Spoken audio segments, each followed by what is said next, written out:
Assalamualaikum warahmatullahi wabarakatuh. Pripun kabare njing menika anak-anakku kelas 6. Nggih pinanggih malih kali Ustazah Farihah.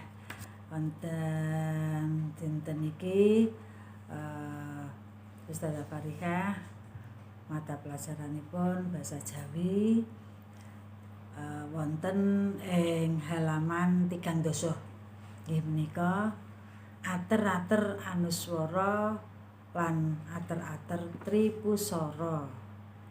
Yen ana basa Indonesiane niku padha karo kalimat aktif lan kalimat pasif. Anak-anakku, dadose kalimat aktif nggih menika utawa diarani tembung aktif iku subyeke sing nindakake penggawean. Contone ibu nyaponi latar. Ibu kedudukane dadi subyek, nyaponi dadi predikat, latar dadi objek. Sakniki tembung aktif utawa kalimat aktif, tembung pasif utawa kalimat pasif iku subyeke sing ngenani penggawean. Contone latar disaponi ibu, kedudukane latar dadi subyek, nek aktif mau lah objek, disaponi dadi predikat, terus ibu dadi objek.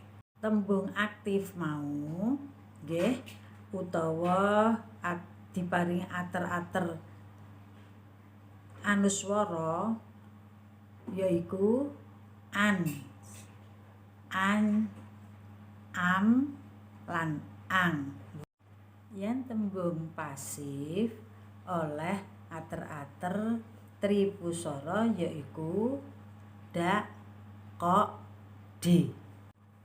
Contone mau tenggene kalimat aktif nyaponi, nek tenggene kalimat pasif dadi disaponi.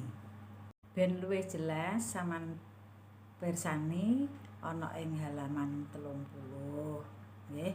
Niku wau keterangan Ustazah tentang ater-ater anuswara lan tripuswara utawa tembung aktif lan kalimat pasif. Mangken dipun catetaken ringkesane kaliyan Ustazah, dipun catet lan dipun gintun menawi sampeyan sedaya sampun nyerat keteranganipun Ustazah.